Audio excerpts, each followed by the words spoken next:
أشهد أن لا إله إلا الله وحده لا شريك له وأشهد أن محمدا عبده ورسوله أما بعد فأعوذ بالله من الشيطان الرجيم بسم الله الرحمن الرحيم الحمد لله رب العالمين الرحمن الرحيم مالك يوم الدين إياك نعبد وإياك نستعين اهدنا الصراط المستقيم صراط الذين أنعمت عليهم غير المغضوب عليهم ولا الضالين ادعوا إلى سبيل ربك بالحكمة والموعظة الحسنة وجادلهم بالتي هي أحسن إن ربك هو أعلم بمن ضل عن سبيله وهو أعلم بالمهتدين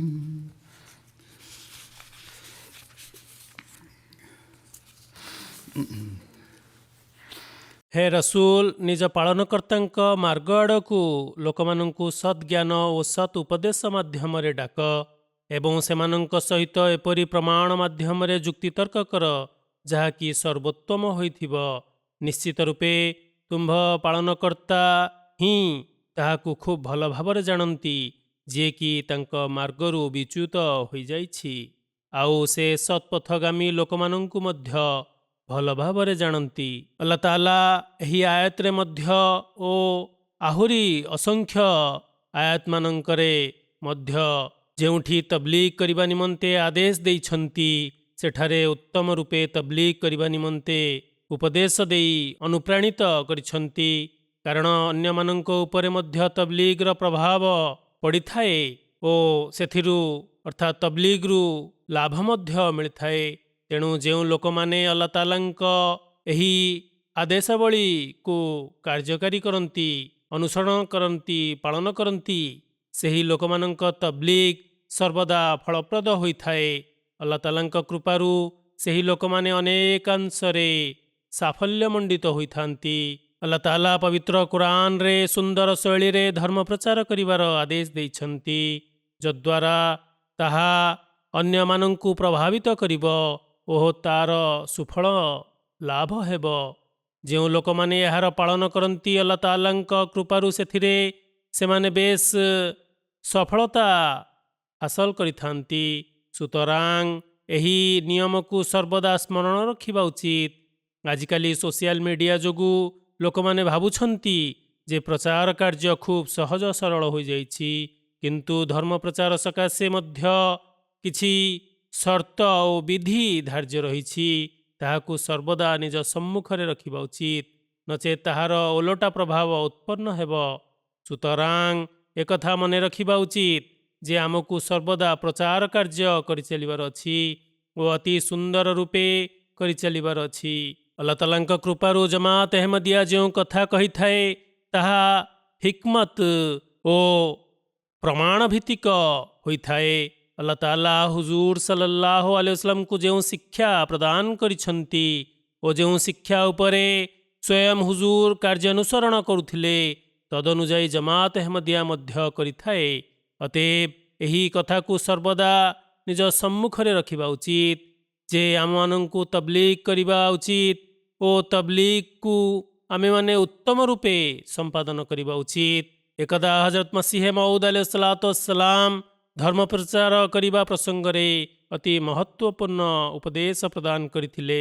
ହୁଜୁର ଆଲୈହିସ୍ସଲାମ କହିଲେ, ମୁଁ କଦାପି ଏହାକୁ ଉଚିତ ମଣୁନାହିଁ ଯେ ଯେଉଁ ଲୋକମାନେ ସମ୍ପୂର୍ଣ୍ଣ ଭାବରେ ଇସଲାମୀୟ ଶିକ୍ଷା ସଂକ୍ରାନ୍ତରେ ଅବଗତ ନାହାନ୍ତି ତାହାର ଉଚ୍ଚସ୍ତରୀୟ ସଦ୍ଗୁଣାବଳୀଠାରୁ ଅପରିଚିତ ରହିବା ସହିତ ଚଳିତ ଯୁଗରେ କରାଯାଇଥିବା ଆପତ୍ତି ଓ ପ୍ରଶ୍ନର ଉତ୍ତର ଭଲ ଭାବରେ ଜାଣିନାହାନ୍ତି, ଆଉ ନା ହିଁ ରୁହୁଲ କୁଦ୍ଦୁସ୍ ଅର୍ଥାତ୍ ପବିତ୍ର ଆତ୍ମାଠାରୁ ସେମାନେ ଶିକ୍ଷାପ୍ରାପ୍ତ କରିଛନ୍ତି, ତେବେ ସେମାନେ ଆମର ଓକିଲ ପ୍ରତିନିଧି କିପରି ହୋଇପାରିବେ? ହୁଜୁର ଆଲୈହିସ୍ସଲାମ ଆହୁରି କହିଲେ, ଆମ ମୁବଲ୍ଲିଗମାନଙ୍କର ମଧ୍ୟ ଆଲ୍ଲାହ ତାଆଲାଙ୍କ ସହିତ ଏକ ବିଶେଷ ସମ୍ପର୍କ ସ୍ଥାପନ ହେବା ଉଚିତ। ଫଳରେ ସେ ଅର୍ଥାତ୍ ପରାକ୍ରମୀ ଆଲ୍ଲାହ ତାଙ୍କର ସାହାଯ୍ୟ କରିବେ, ତାଙ୍କର ସହାୟତା କରିବେ। ଅତଏବ ପ୍ରଥମେ ପ୍ରତ୍ୟେକ ଦାଇଲାଲ୍ଲାକୁ ତବଲିଗ କରିବାର ଅଭିଳାଷ, ଆଗ୍ରହ, ଉତ୍କଣ୍ଠା ନିଜ ଭିତରେ ଜାଗ୍ରତ କରିବାକୁ ହେବ। ସେମାନେ ପ୍ରଥମେ ଆପତ୍ତି ଓ ପ୍ରଶ୍ନକୁ ଏକତ୍ରିତ କରିବାକୁ ହେବ। ପ୍ରାୟତଃ ଜମାତର ଲିଟରେଚର ମାନଙ୍କରେ ଏଥି ସଂକ୍ରାନ୍ତରେ ଉତ୍ତର ରହିଛି। ଯଦି ଉତ୍ତର ମିଳୁନାହିଁ, ତେବେ ଯେଉଁ ଦେଶମାନେ ତବଲିଗର ଦଳ ଗଠନ କରିଛନ୍ତି ସେମାନଙ୍କ ସହିତ ଯୋଗାଯୋଗ କରିବା ଉଚିତ, ସେମାନଙ୍କଠାରୁ ଲାଭବାନ ହେବା ଉଚିତ, ସେମାନଙ୍କର ସାହାଯ୍ୟ ଲୋଡ଼ିବା ଉଚିତ। ଯେପରିକି ପୁଣ୍ୟଶ୍ଲୋକ ହଜରତ ମସିହ ମଉଦ ଆଲୈହିସ୍ସଲାତୁ ୱସ୍ସଲାମ କହିଲେ, ମୁଁ କେବେ ବି ଏହି ଉତ୍ତର ଦେବି ନାହିଁ। ପୁନଶ୍ଚ ହୁଜୁର ଆଲୈହିସ୍ସଲାମ କହିଲେ, ମୁଁ କଦାପି ଏହା ଉଚିତ ବୋଲି ମନେ କରୁନାହିଁ ଯେ ଏପରି ଲୋକମାନେ ଯେଉଁମାନେ ଇସଲାମୀୟ ଶିକ୍ଷା ସହିତ ସମ୍ପୂର୍ଣ୍ଣ ରୂପେ ଅବଗତ ନୁହନ୍ତି ଓ ଇସଲାମ ଧର୍ମର ସର୍ବୋଚ୍ଚ ସ୍ତରୀୟ ବିଶେଷତାଠାରୁ ସମ୍ପୂର୍ଣ୍ଣ ରୂପେ ଅବଚେତନ ରହିଛନ୍ତି, ସାମ୍ପ୍ରତିକ ଯୁଗର ଆଲୋଚକମାନଙ୍କର ଉତ୍ତର ଦେବାକୁ ସମ୍ପୂର୍ଣ୍ଣ ରୂପେ ସକ୍ଷମ ନୁହନ୍ତି ଏବଂ ନା ହିଁ ସେମାନେ ପବିତ୍ର ଆତ୍ମାଠାରୁ ଶିକ୍ଷା ହାସଲ କରିଛନ୍ତି। କହିବାର ତାତ୍ପର୍ଯ୍ୟ ଏହିକି ଯେ ଯଦି ଆମେମାନେ ଏପରି କଥା କହିବୁ, ତେବେ ଏହାର ଲାଭ କମ୍ ଓ କ୍ଷତି ଅଧିକ ରହିଛି। କେତେକ ଅବସରରେ କେତେବେଳେ ଲାଭ ମଧ୍ୟ ହୋଇଯାଇଥାଏ। ଗୋଟିଏ ଦୁଇଟି ଉଦାହରଣ ମିଳିଯାଇଥାଏ, କିନ୍ତୁ ପ୍ରାୟତଃ ନକାରାତ୍ମକ ପ୍ରଭାବ ହିଁ ପଡ଼ିଥାଏ। ତେବେ ଜଣେ ମୁବଲ୍ଲିଗ, ଜଣେ ଦାଇଲାଲ୍ଲାକୁ ସର୍ବଦା ନିଜ ସମ୍ମୁଖରେ ଏସବୁ କଥା ରଖିବା ଉଚିତ, ସ୍ମରଣ ରଖିବା ଉଚିତ। ତେବେ ଯାଇ ସେ ଠିକ୍ ଭାବରେ ତବଲିଗର କର୍ତ୍ତବ୍ୟ ସମ୍ପାଦନ କରିପାରିବ। ତବଲିଗ ସଂକ୍ରାନ୍ତରେ ଆମମାନଙ୍କୁ ପ୍ରଥମ କଥା ଏହା ମନେ ରଖିବା ଉଚିତ ଯେ ଇସଲାମ ଧର୍ମ ହେଉଛି ଏକମାତ୍ର ଧର୍ମ ଏବଂ ହଜରତ ମୁହମ୍ମଦ ମୁସ୍ତଫା ସല്ലଲ୍ଲାହୁ ଆଲୈହି ୱସଲ୍ଲାମ ହେଉଛନ୍ତି ସେହି ଅବତାର ଯିଏ ସମଗ୍ର ସଂସାରରେ ଆଲ୍ଲାହ ତାଆଲାଙ୍କ ସେହି ସନ୍ଦେଶ ନେଇ ଆସିଥିଲେ, ଯେଉଁ ସନ୍ଦେଶ ସମଗ୍ର ସଂସାରବାସୀଙ୍କ ନିମନ୍ତେ ଉଦ୍ଦିଷ୍ଟ। ଆଲ୍ଲାହ ତାଆଲା ହୁଜୁର ସല്ലଲ୍ଲାହୁ ଆଲୈହି ୱସଲ୍ଲାମକୁ ସମସ୍ତ ଲୋକମାନଙ୍କ ନିମନ୍ତେ ଓ ସମସ୍ତ ସଂସାରବାସୀଙ୍କ ନିମନ୍ତେ ସମସ୍ତ ମାନବ ଜାତି ପାଇଁ ନଜିର କରି ପ୍ରେରଣ କରିଥିଲେ। ଆଜି ପର୍ଯ୍ୟନ୍ତ ଥିବା ଇତିହାସକୁ ଦେଖିନିଅନ୍ତୁ। ମୁସଲମାନମାନଙ୍କର ମୋଟ ଜନସଂଖ୍ୟା ଆଜି ବି ସଂସାରର ଜନସଂଖ୍ୟାର 1/4 ଠାରୁ ମଧ୍ୟ କମ୍ ରହିଛି। ଏହାର କାରଣ ଏହିକି ଯେ ସଦ୍ଜ୍ଞାନ ଦ୍ୱାରା ତବଲିଗ କରାଯାଇ ନାହିଁ ଏବଂ ସେହି ସନ୍ଦେଶକୁ ସଠିକ୍ ଭାବରେ ପରିବ୍ୟାପ୍ତ କରାଯାଇ ନାହିଁ ଯେପରିକି କରିବା ଉଚିତ ଥିଲା। କିନ୍ତୁ ଜେହାଦର ଅନୁମତି ସେହି ସ୍ଥଳେ ରହିଛି ଯେତେବେଳେ ଶତ୍ରୁ ମୁସଲମାନ ଉପରେ ଆକ୍ରମଣ କରିବ। ସୁତରାଂ ମୁସଲମାନମାନଙ୍କୁ ଯେତେବେଳେ ଜେହାଦ କରିବା ଓ ଖଡ୍ଗ ଉତ୍ତୋଳନ କରିବା ନିମନ୍ତେ ଅନୁମତି ମିଳିଲା, ସେତେବେଳେ ଏହି ଅନୁମତି ମିଳିଥିଲା ଯେତେବେଳେ ଅବିଶ୍ୱାସକାରୀ ଓ ଅଣମୁସଲମାନ ମାନେ ଇସଲାମ ଉପରେ ଆକ୍ରମଣ କରିଥିଲେ ଓ ସେମାନଙ୍କୁ ଜଗତରୁ ନିଶ୍ଚିହ୍ନ କରିବାକୁ ଚାହୁଁଥିଲେ। ସେତେବେଳେ ଆଲ୍ଲାହ ତାଆଲା ନିଜ ପବିତ୍ର କୁରାନରେ ଏହି ଆୟତ ଅବତୀର୍ଣ୍ଣ କରିଥିଲେ, ଉଜିନା ଲିଲ୍ଲଜିନା ୟୁକାତଲୁନା ବିଅନ୍ନହୁମ୍ ଯୁଲିମୁ ୱା ଇନ୍ନଲ୍ଲାହ ଆଲା ନସ୍ରିହିମ୍ ଲକଦୀର। ଅର୍ଥାତ୍ ଯେଉଁମାନଙ୍କ ସହିତ ବିନା କାରଣରେ ଯୁଦ୍ଧ କରାଯାଏ ସେମାନଙ୍କୁ ମଧ୍ୟ ଯୁଦ୍ଧ କରିବା ପାଇଁ ଅନୁମତି ଦିଆଯାଉଛି, କାରଣ ସେମାନଙ୍କ ପ୍ରତି ଅତ୍ୟାଚାର କରାଯାଇଛି ଓ ବାସ୍ତବିକ ଆଲ୍ଲାହ ତାଆଲା ସେମାନଙ୍କୁ ସାହାଯ୍ୟ କରିବାକୁ ସମର୍ଥ। ତେବେ ଏହି ଉକ୍ତିଟି କୌଣସି ସାଧାରଣ ଉକ୍ତି ନୁହେଁ। ପୁନଶ୍ଚ ଇତିହାସ ମଧ୍ୟ ଦେଖନ୍ତୁ। ଇତିହାସ ଏହାର ସାକ୍ଷୀ। ଆଲ୍ଲାହ ତାଆଲା ସେହି ନିରାଶ୍ରୟ ଓ ଅସହାୟ ମୁସଲମାନମାନଙ୍କର କିପରି ସାହାଯ୍ୟ କଲେ ଆଉ ଏପରି କରିବାକୁ ଯେପରିକି ସେ କହିଛନ୍ତି ଯେ ସେ ସମର୍ଥ, ତାହା ସେ ବାସ୍ତବରେ କରି ଦେଖାଇଲେ, ପ୍ରମାଣ ସିଦ୍ଧ କରିଦେଲେ। ଅତଏବ ଏହା ମୁସଲମାନମାନଙ୍କର ସାମୂହିକ ଅବସ୍ଥା, ଯେଉଁ ଅବସ୍ଥା ଦ୍ୱାରା ଆଜି ମଧ୍ୟ ଆମେ ମୁସଲମାନମାନେ ପୃଥିବୀର ଜନସଂଖ୍ୟାର ଚତୁର୍ଥାଂଶରୁ ମଧ୍ୟ କମ୍ ରହିଛେ। ଆମମାନଙ୍କୁ ଏହି କଥାକୁ ସର୍ବଦା ନିଜର ସମ୍ମୁଖରେ ରଖିବା ଉଚିତ, ନିଜର ଦାୟିତ୍ୱକୁ ହୃଦୟଙ୍ଗମ କରିବା ଉଚିତ ଯେ ଆମେମାନେ ହଜରତ ମସିହ ମଉଦ ଆଲୈହିସ୍ସଲାତୁୱସ୍ସଲାମଙ୍କର ଯେଉଁ ବୟାତ କରିଛେ, ତାଙ୍କ ସହିତ ଯେଉଁ ପ୍ରତିଜ୍ଞା କରିଛେ, ତାହା ଏଥିପାଇଁ ଯେ ଆମେମାନେ ଆଲ୍ଲାହ ତାଆଲାଙ୍କ ସହିତ ଏକ ବିଶିଷ୍ଟ ସମ୍ପର୍କ ସ୍ଥାପନ କରିବା, ଆଲ୍ଲାହ ତାଆଲାଙ୍କ ଦ୍ୱାରା ପ୍ରଦତ୍ତ ପବିତ୍ର କୁରାନର ଶିକ୍ଷାକୁ ଆହରଣ କରି ଏହା ଉପରେ କାର୍ଯ୍ୟାନୁସରଣ କରିବା, ଆଉ ଏହି ବାର୍ତ୍ତାକୁ ସମଗ୍ର ମାନବ ଜାତି ନିକଟରେ ପହଞ୍ଚାଇ ଦେବା। ଯେପରିକି ମୁଁ ପ୍ରାରମ୍ଭରେ କହି ଆସିଲି, କେତେକ ଲୋକମାନେ ସତ୍ ଉଦ୍ଦେଶ୍ୟ ରଖି କାମ କରିଥାନ୍ତି, କିନ୍ତୁ ସେମାନଙ୍କର ପୂର୍ଣ୍ଣ ଜ୍ଞାନ ନଥାଏ, ଈଶ୍ୱରଙ୍କ ସହିତ ସମ୍ପର୍କର ସେହି ସ୍ତର ନଥାଏ ଯାହାକି ଜଣେ ଦାଇଲାଲ୍ଲା ପାଖରେ ରହିବା ଉଚିତ। ଫଳତଃ ସେହି ସ୍ୱତଃ ଜ୍ଞାନ ଦ୍ୱାରା ବ୍ୟକ୍ତିମାନେ ନିରାଶ ହୋଇଥାନ୍ତି। ଆପଣମାନେ ଏହି କଥାକୁ ସର୍ବଦା ନିଜ ସମ୍ମୁଖରେ ରଖନ୍ତୁ। ହଜରତ ମହମ୍ମଦ ମୁସ୍ତଫା ସଲ୍ଲଲ୍ଲାହୁ ଆଲୈହି वसल्लम ମଧ୍ୟ ତବଲିଗ ନିମନ୍ତେ ଆଦେଶ ଦେଇଛନ୍ତି ଓ କେତେକ ନିର୍ଦ୍ଦେଶାବଳୀ ପ୍ରଦାନ କରିଛନ୍ତି।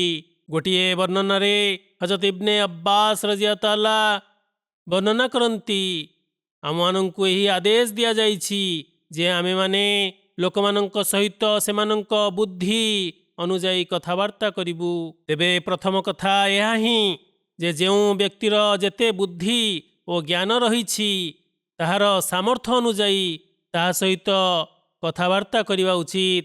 ଉଦାହରଣ ସ୍ୱରୂପ ମୁସଲମାନମାନଙ୍କୁ ହଜରତ ମସିହ ମଉଦ ଆଲୈହିସ୍ସଲାତୁୱସ୍ସଲାମଙ୍କ ଆଗମନ ସଂକ୍ରାନ୍ତରେ କହିବାର ଅଛି, ତେବେ ସେମାନଙ୍କୁ ପବିତ୍ର କୁରାନ ଓ ହଦିସ ଓ ସେମାନଙ୍କର ମୁରବୀ ଅର୍ଥାତ୍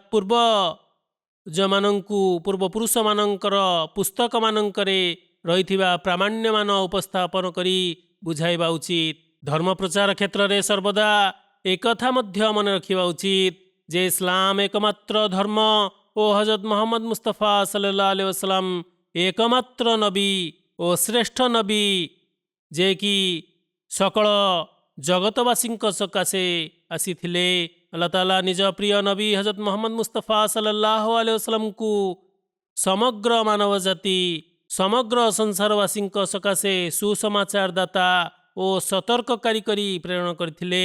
ଏକଥା ସର୍ବଦା ନିଜ ସମ୍ମୁଖରେ ରଖିବା ଉଚିତ ଯେ ନବୀ ଶ୍ରେଷ୍ଠ ହଜରତ ମହମ୍ମଦ ମୁସ୍ତଫା ସଲ୍ଲଲ୍ଲାହୁ ଆଲୈହି वसल्लम ମଧ୍ୟ ଇସଲାମର ପ୍ରଚାର ପ୍ରସାର କରିବାକୁ ନିର୍ଦ୍ଦେଶ ଦେଇଛନ୍ତି।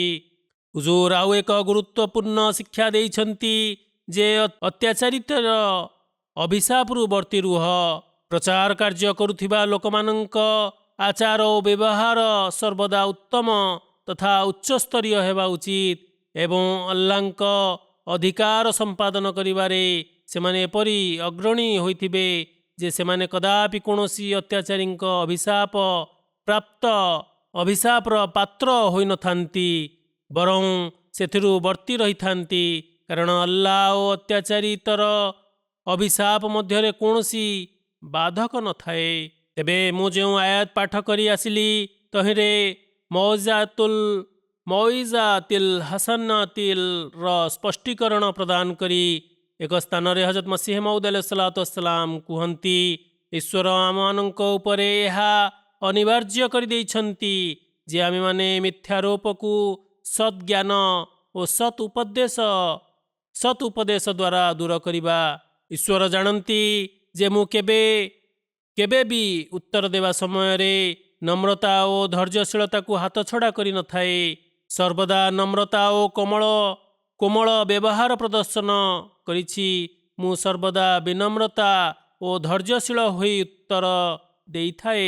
ଏହା ହିଁ ମୋର ନୈତିକତା ଓ ଆଲ୍ଲାହ ତାଆଲା ଏହି ନୈତିକତା ଉପରେ ସାକ୍ଷ୍ୟ ଓ ସର୍ବଦା ବିନମ୍ର ଓ କୋମଳ ଭାଷାକୁ ବିନିଯୋଗ କରିବା ମୋର ଅଭ୍ୟାସ। ଅତଏବ ଯେଉଁ ଲୋକମାନେ ତବଲିଗ କରିଥାନ୍ତି, ବେଳେବେଳେ ସେମାନେ କ୍ରୋଧିତ ହୋଇ ଉଠିଥାନ୍ତି, ନିଜ ଉପରେ ସେମାନଙ୍କର ଆୟତ ନଥାଏ। ସେହି ଲୋକମାନଙ୍କୁ ଏକଥା ମନେ ରଖିବା ଉଚିତ ଯେ ଆମମାନଙ୍କର ତବଲିଗ ଅର୍ଥାତ୍ ପ୍ରଚାର ପରିସର ମଧ୍ୟରେ ରହି ଦେବା ପ୍ରଚାର ପରିସର ମଧ୍ୟରେ ରହି ଏହି କାର୍ଯ୍ୟ ସମ୍ପାଦନ କରିବା ଉଚିତ। ବିରୋଧୀମାନଙ୍କ ପାଖରେ ପ୍ରମାଣ ନାହିଁ, ସେଥିପାଇଁ ସେମାନେ ଭୁଲ ଭାଷା କଟୁ ଭାଷା ପ୍ରୟୋଗ କରିଥାନ୍ତି। କିନ୍ତୁ ଯଦି ଆମେମାନେ ତାଙ୍କ ପରି ହେବା, ତେବେ ଏହାର ଅର୍ଥ ହେବ ଯେ ଆମମାନଙ୍କ ପାଖରେ ମଧ୍ୟ କୌଣସି ପ୍ରମାଣ ନାହିଁ। କେତେକ ଲୋକମାନେ ଏହା କହିଦେଇଥାନ୍ତି ଯେ ହଜରତ ମସିହ ମଉଦ ଆଲୈହିସ୍ସଲାମ ମଧ୍ୟ କଠୋରତା ଅବଲମ୍ବନ କରିଥିଲେ। ପ୍ରଥମ କଥା ଏହା ଯେ ଯାହାକୁ ମୁଁ ବର୍ଣ୍ଣନା କରିସାରିଛି, ହୁଜୁର ଆଲୈହିସ୍ସଲାମ କଠୋରତା ପ୍ରଦର୍ଶନ କରିନାହାନ୍ତି।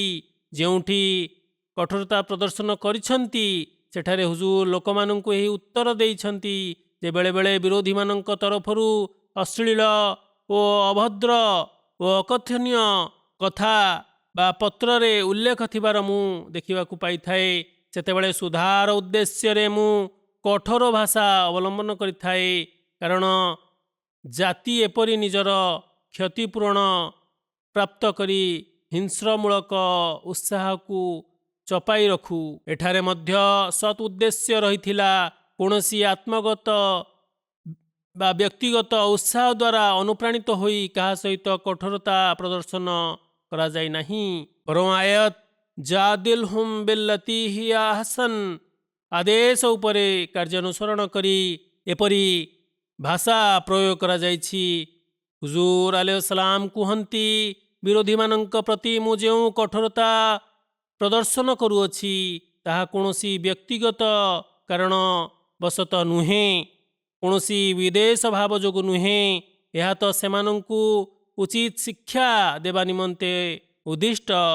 ଦ୍ୱିତୀୟତଃ ମୁସଲମାନମାନଙ୍କ ମଧ୍ୟରୁ ଯେଉଁ ଲୋକ ଉତ୍କ୍ଷିପ୍ତ ଓ ମୁସଲମାନମାନଙ୍କ ମଧ୍ୟରୁ ଯେଉଁ ଲୋକମାନେ ଉତ୍ତେଜିତ ହୋଇଯାଆନ୍ତି, ସେମାନଙ୍କ ଉତ୍ସାହଜନିତ ଉତ୍ତେଜନାକୁ ପ୍ରଶମିତ କରିବା ନିମନ୍ତେ ମୁଁ ସେମାନଙ୍କୁ କଡ଼ା ଉତ୍ତର ଦେବାକୁ ପ୍ରୟାସ କରିଥାଏ। କିନ୍ତୁ ମୁସଲମାନମାନେ ଭୁଲ ପଦକ୍ଷେପ ଗ୍ରହଣ କରି ନ ନିଅନ୍ତୁ ଓ ଭୁଲ ନିଷ୍ପତ୍ତି ନ ନେଇ ବସନ୍ତୁ ଓ ମାରପିଟ ଆଡ଼କୁ ଆଗେଇ ନ ଆସନ୍ତୁ। ହଜରତ ମସିହ ମଉଦ ଆଲୈହିସ୍ସଲାମ କୁହନ୍ତି, ମୁଁ ବିରୋଧୀମାନଙ୍କ ସମ୍ପର୍କରେ ଯେଉଁଠି କଟୁ ଭାଷା ଓ କଟୁ ମନ୍ତବ୍ୟ ପ୍ରଦାନ କରିଛି, ତାହା ଏଥିପାଇଁ ଯେ ବିରୋଧୀମାନେ ମୋ ପ୍ରତି ତିରସ୍କୃତମୂଳକ ଭାଷା ଓ ଅସଭ୍ୟ ଆଚରଣ ପ୍ରୟୋଗ କରିବା ଯୋଗୁଁ କରିବାରେ ସୀମା ଲଙ୍ଘନ କରିଯାଇଛନ୍ତି। ସେତେବେଳେ ମୁଁ ସେମାନଙ୍କ ପ୍ରତି ଏପରି ଭାଷା ପ୍ରୟୋଗ କରିଛି।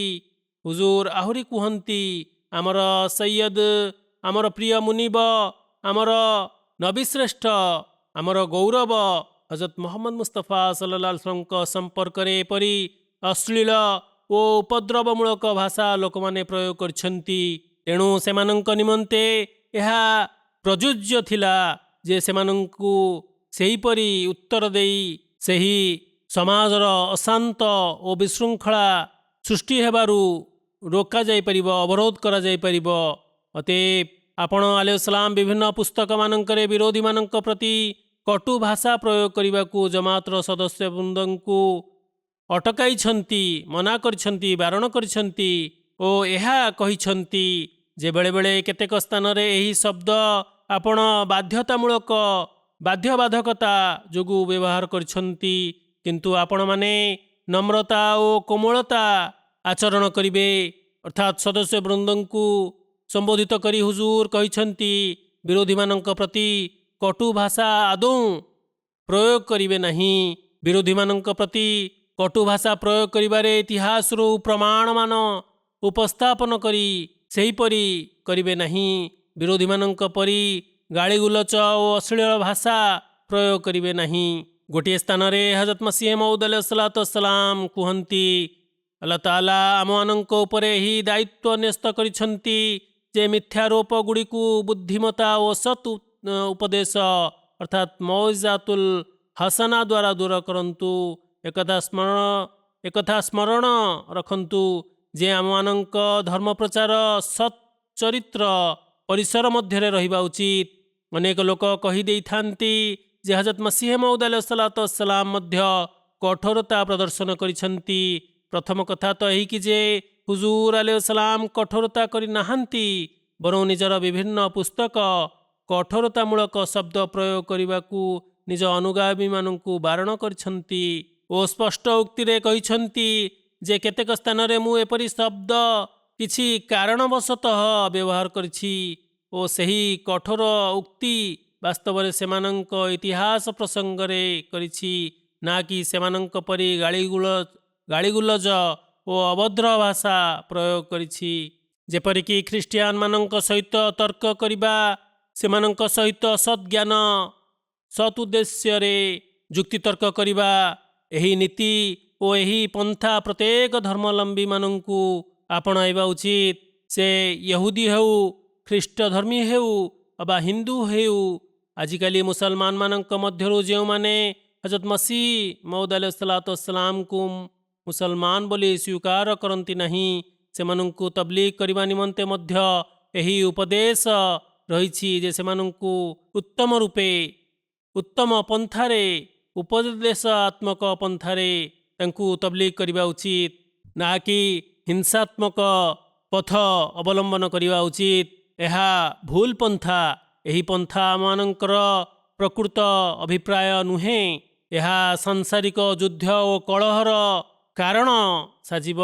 ପ୍ରକୃତ ମୁସଲମାନମାନେ ଓ ଇସଲାମୀୟ ପନ୍ଥା ରୀତିନୀତି ଯେଉଁମାନେ ଅବଗତ ଅଛନ୍ତି, ସେମାନେ କଦାପି ଏହି ମାର୍ଗକୁ ପସନ୍ଦ କରନ୍ତି ନାହିଁ, କାରଣ ଏପରି ପନ୍ଥା ଆପଣାଇବା ଦ୍ୱାରା ସମାଜରେ ବିଦ୍ରୋହ ଓ କଳହ ଜାତ ହୋଇଥାଏ। ହଜରତ ମୁସଲିମ ମଉଦ ରଜିୟଲ୍ଲାହୁ ମଧ୍ୟ ତଫସିରେ କବୀରରେ ଉଦୁ ଇଲା ସବିଲେ ରବ୍ବିକା ବିଲ୍ ହିକ୍ମା ର ସ୍ପଷ୍ଟୀକରଣ କରିଛନ୍ତି। ହୁଜୁର ରଜିୟଲ୍ଲାହୁ ଅତି ଦୁଃଖ ବ୍ୟକ୍ତ କରି କହିଛନ୍ତି, ଯଦି ଏହି ସୁନ୍ଦର ଓ ରୋଚକପୂର୍ଣ୍ଣ ତଥ୍ୟକୁ ମୁସଲମାନମାନେ ହୃଦୟଙ୍ଗମ କରିଥାନ୍ତେ, ତେବେ ୟହୁଦୀ ଧର୍ମ ଓ ଖ୍ରୀଷ୍ଟ ଧର୍ମର ମୂଳୋତ୍ପାଟନ କରି ଦେଇଥାନ୍ତେ। ଦେଖ, ଆମର ପ୍ରଧାନ ଅସ୍ତ୍ର ହେଉଛି ପବିତ୍ର କୁରାନ, ଯାହା ସଂକ୍ରାନ୍ତରେ ପରାକ୍ରମୀ ଆଲ୍ଲାହ କୁହନ୍ତି, ଏହି କୁରାନ ରୂପକ ଖଡ୍ଗ ନେଇ ସଂସାରରେ ଜିହାଦ ଅର୍ଥାତ୍ ଧର୍ମ ପ୍ରଚାର କରିବାକୁ ବାହାରି ପଡ଼।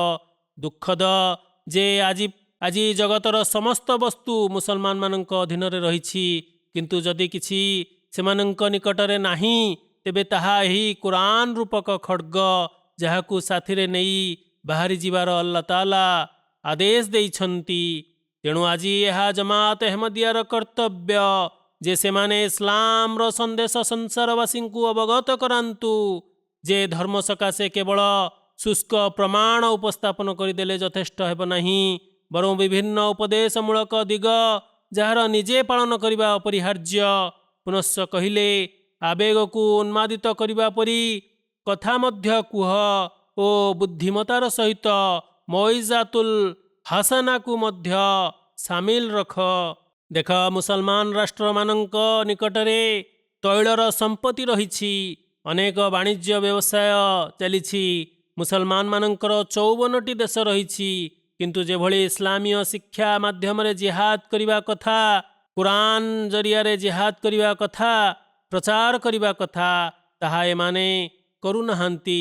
ପୁନଶ୍ଚ ହୁଜୁର ଆହୁରି କହିଲେ, ଅଭିଧାନ ଦୃଷ୍ଟିରୁ ହିକ୍ମତର ଆଉ ଏକ ଅର୍ଥ ଏହିକି ଯେ ମୂର୍ଖତା ପନ୍ଥା ଅନୁଯାୟୀ, ବର୍ତ୍ତମାନ ଏହି ପନ୍ଥା ଅନୁଯାୟୀ ଏହି ଆୟତର ଏହି ଅର୍ଥ ହେବ ଯେ ତୁମେମାନେ ଏପରି ପନ୍ଥା ଅବଲମ୍ବନ କରି କଥାବାର୍ତ୍ତା କର ଯେଉଁ ପନ୍ଥାକୁ ଅନ୍ୟ ବ୍ୟକ୍ତି ବୁଝିପାରିବ ଓ ତାହାର ଭ୍ରମଧାରଣା ଦୂରୀଭୂତ ହୋଇପାରିବ। ସେହି କଥା ହେବା ଉଚିତ ଯାହା ନିରକ୍ଷରତାର ମୂଳୋତ୍ପାଟନ କରିବ ଓ ଯାହାକୁ ସମ୍ବୋଧିତ କରାଯିବ ତାହାର ଭାବ ଅନୁଯାୟୀ ହେବା ଉଚିତ। ସୁତରାଂ ହଦିସରେ ବର୍ଣ୍ଣିତ ରହିଛି, ହୁଜୁର ସଲ୍ଲଲ୍ଲାହୁ ଆଲୈହି ወସଲ୍ଲମ ଏହି ଆଦେଶ ଦେଲେ ଯେ, ହେ ମୋର ସାହାବାମାନେ, ତୁମେମାନେ ଲୋକମାନଙ୍କର ବୁଦ୍ଧି ଓ ସେମାନଙ୍କର ଭାବାବୋଧ ଅନୁଯାୟୀ କଥାବାର୍ତ୍ତା କର, ଯେପରିକି ମୁଁ ପୂର୍ବରେ ହଦିସ ବର୍ଣ୍ଣନା କରିଆସିଲି। କେତେକ ଲୋକ ଭାଷଣ ଦେବା ସମୟରେ ପାରିଭାଷିକ ଓ ଆଭିଧାନିକ ଶବ୍ଦ ପ୍ରୟୋଗ କରି ଶ୍ରୋତାମାନଙ୍କ ଉପରେ ନିଜର ଆତଙ୍କ ସୃଷ୍ଟି କରିବାକୁ ଚାହିଁଥାନ୍ତି। ସେହି ଭାଷଣ ଦ୍ୱାରା ନିରକ୍ଷରମାନଙ୍କ ଉପରେ ଆତଙ୍କ ତ ପଡ଼ିଯାଇଥାଏ, କିନ୍ତୁ ସେମାନଙ୍କ ଭାଷଣରୁ ଶ୍ରୋତାଗଣ ଲାଭାନ୍ୱିତ ହୋଇପାରି ନଥାନ୍ତି। ବର୍ତ୍ତମାନ ଏଠାରେ ମଧ୍ୟ ଏହା ହିଁ ହୋଇଥାଏ। ଅଣହେମଦୀ କିମ୍ବା କେତେକ ବିଦ୍ୱାନମାନଙ୍କ ସହିତ ଆମେ ଅର୍ଥାତ୍ ଖଲିଫତୁଲ ମସିହ ସାନି ରଜିୟଲ୍ଲାହୁ କହୁଛନ୍ତି, ଯେତେବେଳେ କଥାବାର୍ତ୍ତା କରୁ ସେତେବେଳେ ସେମାନେ ମଧ୍ୟ ଏହି ପ୍ରକାରର କଥାବାର୍ତ୍ତା କରିଥାନ୍ତି। କିନ୍ତୁ ଯଦି ଏହି ପ୍ରକାରର ଆମେମାନେ କଥାବାର୍ତ୍ତା କରୁ ତେବେ ସେମାନଙ୍କୁ ଆମମାନଙ୍କ କଥାରୁ କି ଲାଭ ମିଳିବ? ଲୋକମାନେ ପ୍ରକୃତ ଉଦ୍ଦେଶ୍ୟକୁ ତ ବୁଝିପାରିବେ ନାହିଁ। ସେମାନେ କେବଳ ଶାବ୍ଦିକ ଅର୍ଥାତ୍ ଭାଷାଗତ ଉକ୍ତିରେ ପ୍ରତିବନ୍ଧିତ ହୋଇ ରହିଯିବେ। ତେଣୁ ଆମେମାନେ ଯେତେବେଳେ ସେମାନଙ୍କୁ ସରଳ ଭାଷାରେ ବୁଝାଇବାକୁ ଚେଷ୍ଟା କରିବା ସେତେବେଳେ ଆମର ଉଦ୍ଦେଶ୍ୟ ପୂରଣ ହେବ, ସାର୍ଥକ ହେବ। ହଜରତ ମୁସଲିମ ମଉଦ ରଜିୟଲ୍ଲାହୁ ପୁନଶ୍ଚ କୁହନ୍ତି, ହିକମତର ଆଉ ଏକ ଅର୍ଥ ହେଲା ଯେ ମୁଆଫିକୁଲ ହକୁକୁଲ କଲାମ ଅର୍ଥାତ୍ ସତ୍ୟ ଅନୁଯାୟୀ କଥା କହିବାକୁ ମଧ୍ୟ ସତ୍ଜ୍ଞାନ କୁହାଯାଏ। ଏହି ଅର୍ଥ ଅଭିଧାନରେ ଉଲ୍ଲେଖ ରହିଛି। ଏହି ଅର୍ଥ ଦୃଷ୍ଟିରୁ ଆୟତର ଅର୍ଥ ହେବ ଯେ ତୁମେମାନେ ଏପରି କଥା କୁହ ଯାହାକି ସିଧାସଳଖ ଓ ସତ୍ୟ ଉପରେ ପର୍ଯ୍ୟବେସିତ ହୋଇଥିବ। କେତେକ ଲୋକ ଏହା ମନେ କରନ୍ତି ଯେ ଆମେମାନେ ଅଣହେମଦୀମାନଙ୍କୁ ସଦ୍ଧର୍ମ ଆଡ଼କୁ ଡାକୁଛେ ଓ ଆଉ କେତେକ ଲୋକ ଭୁଲ କଥାକୁ ମଧ୍ୟ ବର୍ଣ୍ଣନା କରିଦେଇଥାନ୍ତି। ବେଳେବେଳେ ଲୋକମାନେ ତବଲିଗ କରିବାରେ ଅତିଶୟତା ଅବଲମ୍ବନ କରିଥାନ୍ତି। ତବଲିଗ କରିବା ସମୟରେ କୌଣସି ଅତିଶୟତା ଅବଲମ୍ବନ କରିବା ଉଚିତ ନୁହେଁ, ତାହାର ଆବଶ୍ୟକତା ହିଁ ନାହିଁ। ପବିତ୍ର କୁରାନର ଶିକ୍ଷା ଦୃଷ୍ଟିରୁ ସର୍ବଦା ସରଳ ପଥା ଅବଲମ୍ବନ କରିବା ଉଚିତ, ସରଳ ମାର୍ଗ ଅବଲମ୍ବନ କରିବା ଉଚିତ। ଶତ୍ରୁ ବିପକ୍ଷରେ ଯେଉଁ କଥା କୁହାଯିବ ତାହା ସତ୍ୟ ଉପରେ ଆଧାରିତ ହେବା ଉଚିତ। ତୁମେମାନେ ଅନ୍ୟମାନଙ୍କୁ ସତ୍ପଥ ଦେଖାଇବାକୁ ଯାଇ ସ୍ୱୟଂ ମାର୍ଗଚ୍ୟୁତ ହୋଇଯାଅ ନାହିଁ। ଯେପରିକି ଆଲ୍ଲାହ ତାଆଲା ପବିତ୍ର କୁରାନରେ କୁହନ୍ତି, ଲା ୟଜୁରୁକୁମ୍ ମାନ ଜଲ୍ଲା ଇଜାହତାଦାଇତୁମ୍ ଅର୍ଥାତ୍ ହେ ବିଶ୍ୱାସକାରୀମାନେ, ତୁମେମାନେ ଯେତେବେଳେ ସତ୍ପଥଗାମୀ ହେବ ସେତେବେଳେ ଅନ୍ୟ କେହି ପଥଭ୍ରଷ୍ଟ ହେଲେ ତୁମମାନଙ୍କର କୌଣସି ଯେପରି କ୍ଷତି ହେବ ନାହିଁ। ତୁମେମାନେ ନିଜକୁ ରକ୍ଷା କର। ଏପରି କୌଣସି କଥା ଯାହାକି ପାପ ଅଟେ ତାହାକୁ ଏହା ବିଚାର କରି ସମ୍ପାଦନ କର ନାହିଁ ଯେ ସେହି ପାପ ଦ୍ୱାରା ତୁମେମାନେ ଅନ୍ୟମାନଙ୍କୁ ସତ୍ପଥଗାମୀ କରାଇଦେବ। ହଜରତ ମୁସଲିମ ମଉଦ ରଜିୟଲ୍ଲାହୁ ଏହି ସତ୍ଜ୍ଞାନର ଶବ୍ଦର ବ୍ୟାଖ୍ୟା କରି କହିଛନ୍ତି, ସ୍ଥାନ ଓ କାଳ ହିସାବରେ କଥା କହିବାକୁ ମଧ୍ୟ ହିକମତ କୁହାଯାଏ। ଯଦି ତୁମେ ବିରୋଧୀ ସମ୍ମୁଖରେ ପ୍ରମାଣ ଉପସ୍ଥାପିତ କରିବା ଦ୍ୱାରା ଶତ୍ରୁ ବା ବିରୋଧୀ କ୍ରୋଧିତ ହୋଇ ଉଠିବାର ଆଶଙ୍କା ଥାଏ, ତେବେ ଏପରି ଅନୁଭବ କରିବା ମାତ୍ରେ ସେଥିରୁ ନିବୃତ୍ତ ରହିଯାଅ। ପରିବେଶକୁ ବିଶୃଙ୍ଖଳା ବା ଉତ୍ତେଜନାମୂଳକ କର ନାହିଁ। ତୁମେମାନେ ଶତ୍ରୁ ସମ୍ମୁଖରେ ଅନ୍ୟ ପ୍ରମାଣ ଉପସ୍ଥାପିତ କର, ଯେଉଁ ପ୍ରମାଣକୁ ସେ ସହନଶୀଳ ଓ ନମ୍ରତାର ସହିତ ଶୁଣିପାରିବ, ଶାନ୍ତର ସହିତ ହୃଦୟଙ୍ଗମ କରିବାକୁ ଚେଷ୍ଟା କରିପାରିବ। ତେଣୁ କଥାବାର୍ତ୍ତା କରିବା ସମୟରେ ସ୍ୱଭାବକୁ ଚିହ୍ନିବା, ସେଥିପ୍ରତି ନଜର କରିବା ମଧ୍ୟ ଆବଶ୍ୟକ। କେବଳ ଆତ୍ମବଡ଼ିମା ବର୍ଣ୍ଣନା କରିବା ଓ ଏହା କହିବା ଯେ ଆମେମାନେ ସତ୍ୟବାଦୀ, ହଜରତ ମସିହ ମଉଦ ଆଲୈହିସ୍ସଲାତୁ ୱସ୍ସଲାମ ସତ୍ୟବାଦୀ, ଇସଲାମ ଧର୍ମ ସତ୍ୟ, ହଜରତ ମୁହମ୍ମଦ ମୁସ୍ତଫା ସല്ലଲ୍ଲାହୁ ଆଲୈହି ወሰଲ୍ଲାମ ସମଗ୍ର ବିଶ୍ୱର ବାର୍ତ୍ତାବହ, ଏସବୁ କଥା ଯଦି ବିନା ପ୍ରମାଣରେ କରିବ ତେବେ ସେମାନଙ୍କ ପକ୍ଷରୁ ଉତ୍ତେଜନା ହିଁ ସୃଷ୍ଟି ହେବ। ତେଣୁ ତୁମେମାନେ ସେମାନଙ୍କ ସହିତ ହିକମତର ସହିତ କଥାବାର୍ତ୍ତା କର। ଲୋକମାନେ ସେହି କଥାକୁ ଯେପରି ବୁଝିପାରିବେ ସେହିପରି କଥା କୁହ ଓ ନିଜ କଥାକୁ ସଂକ୍ଷିପ୍ତ କର। ତେବେ ଇନଶାଆଲ୍ଲାହ ତାଆଲା ଏପରି ସ୍ଥଳେ ନିଶ୍ଚୟ ତୁମର ପ୍ରୟାସ ଫଳପ୍ରଦ ହେବ, ତୁମକୁ ସଫଳତା ପ୍ରାପ୍ତ ହେବ। ଅଲ୍ ମୌଇଜାତୁଲ ହାସାନା ଅର୍ଥାତ୍ ସେହି ବାଣୀ ଯାହା ହୃଦୟକୁ କୋମଳ କରିଦେଇଥାଏ ଓ ଲୋକମାନଙ୍କ ଉପରେ ଗଭୀର ପ୍ରଭାବ ପକାଇଥାଏ। ଏହି ଉପଦେଶ ମାଧ୍ୟମରେ ଆଲ୍ଲାହ ତାଆଲା ମୁସଲମାନମାନଙ୍କର ଧ୍ୟାନ ଆକର୍ଷିତ କରିଛନ୍ତି ଯେ ଶୁଷ୍କ ପ୍ରମାଣ ଗୁଡ଼ିକୁ ବିନିଯୋଗ କର ନାହିଁ, ବରଂ ଉପଦେଶର ବିଭିନ୍ନ ପକ୍ଷ ରହିଛି ଯାହା ଉପରେ କାର୍ଯ୍ୟାନୁସରଣ କରିବା ଉଚିତ। ପୁନଶ୍ଚ ଆଲ୍ଲାହ ତାଆଲା କୁହନ୍ତି, ଇନ୍ନା ରବ୍ବକା ହୁଆ ଆଲମୁ ବିମନ ଜଲ୍ଲା ଆନ୍ ସବିଲିହି वहुआ आलमु बिल मुहतदीन अर्थात निसंदेह रूपे तुम्भर पालनकर्ता ही ताकू ही जीए मार्गच्युत हो सारी भल भाव जानती ईश्वर ही सत्मार्ग प्राप्तकारी मानू जानती। अतएव उपरोक्त आयतरे यह कुहाଯାଇଛି जे तुम माने तो भल भाव तबलीग करिथाओ किंतु जदि लोक माने तुम कथा को ग्रहण न करती स्वीकार न करती तेबे यार परिणाम यह हेब जे तुम माने फलाफल बाहर करी निराश हो जाओ नहीं जे तुमको तबलीग करवा आसु नहीं कारण संभवतः तुम मानकर तबलीग रे कौनसी त्रुटि न थाई पारे किंतु संबोधितकारी जहाकू संबोधन करा जाउछि से व्यक्तिर हृदय उपरे ता पाप एपरी कलंकित बा कलंकी लगी जाइथिबो जे अल्लाह ताला ता निमंते सत्मार्गर द्वार न खोली पारंती। अतएव तबलीग करिबारे निमग्न रुह यह ही प्रकृत उद्देश्य आमनंकु तबलीगर काम करि चलिबा उचित परिणाम बाहर करिबा प्रभाव पकाइबा ताहा अल्लाह तालांक हातरे रहिछि। हजरत मसीह मऊद अलैहिस्सलाम कुहंती अनेक मौलवी माने ओ विद्वान माने निजकु विद्वान बोली मंच उपरे घोषणा करिथांती रसूलंकर उत्तराधिकारी रूपे निजकु विवेचित करिथांती। सही मौलवी ओ विद्वान मानंकर ज्ञान ओ पांडित्यर आकलन यही कथारु करिनिय जे सेमानंकर कथार प्रभाव तुमମାନଙ୍କ हृदय केउ पर्यंत पड़ी थाए। जो लोक मानंकर स्वभाव पुण्य होइथाए सही पुण्य स्वभाव लोक मानंक उपरे मौलवी मानंकर प्रभाव केते मात्रा रे होइथाए ताहा आपण माने सहजरे अनुभव करि परिबे। अल्लाह ताला पवित्र कुरान रे वर्णना करंती लिमा तकुलूना माला तफालून कहिबार आवश्यकता नथिला एही आयत यहा वर्णना करूअछि जे संसार रे बाहापिया कथा काहींकी निजे किछि काम न करी उपस्थापित करुछ। एबे मध्य एपरी लोक अछंती भविष्यतरे मध्य एपरी लोक रहिथिबे तेणु एहा उक्त कथार प्रमाण जे एपरी लोक माने हेबे जेउ माने तबलीग करिथांती तेबे सेमानंकर प्रमाण कथा सुनी लोक माने बेले बेले ताहाकू स्वीकार तो करिथांती किंतु सही लोक माने जेतेबेले उपदेश देइथिबा व्यक्तिर कर्म को ताहार आचरण को तार व्यवहार को अवलोकन करती सेतेबेले सेमाने मर्माहत हुअंती। किंतु तुम माने जदि तबलीग करने को चाहुछ तेबे निजर आचरण ओ व्यवहार समान रख निज कहिबा ओ करिबा मध्यरे समन्वयता रख तेबे जाई तुमको सुफल मिलिब ताहार कल्याण लाभ हेब।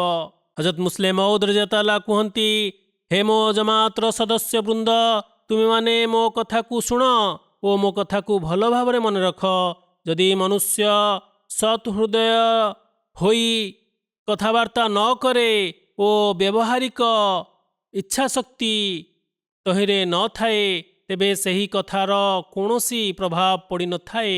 कारण हुजूर सल्लल्लाहु अलैहि वसल्लम का भागरे जो सफलता व हृदय परिवर्तनकारी प्रभाव आसीथिला जेभली भावरे हुजूर साफल्यमंडित होइथिले ओ हृदय मध्यरे परिवर्तनर जो प्रभाव सृष्टि करि पारिथिले ताहार दृष्टांत मनुष्य इतिहास रे कौनसी स्थले देखिबाकू मिले नाही। एही सबु एपरी एइथिपाई हेला जे हुजूर सल्लल्लाहु कथन ओ करण अर्थात आचरण उच्चारण रे संपूर्ण रूपे सामंजस्य रहिथिला। अतएव आममानंकु तबलीगर कार्य करिवार अछि ओ संदेश पहुँचाइबार अछि तेबे एही पद्धति अनुजाई कार्य करिबाकू पड़िबो। आममानंकु एही पंथा अवलंबन करिबाकू पड़िबो। एही उपदेश गुड़िकू निज सम्मुखरे रखिबाकू पड़िबो। अल्लाह तालांक सहित विशेष संपर्क स्थापन करिबाकू पड़िबो जेपरिकी कुहाଯାଇଛି लिमा तकुलूना माला तफालून। हजरत मसीह मऊद अलैहिस्सलाम आउ एक स्थान रे कुहंती विश्वासकारी को दोमुहा नीति अवलंबन करिबा उचित नुहे। साहाबा माने जेतेबेले निज जीवन रे एपरी कर्म प्रदर्शन करी देखाइछंती ତେବେ ତୁମେମାନେ ମଧ୍ୟ ସେହି ସାହାବାମାନଙ୍କ ପଦାଙ୍କ ଅନୁସରଣ କର, ସେମାନଙ୍କର ଆଦର୍ଶକୁ ଆପଣାଅ, ତେବେ ଯାଇ ତବଲିଗରେ କଲ୍ୟାଣ ଲାଭ ହେବ, ତୁମକୁ ସୁଫଳ ମିଳିବ।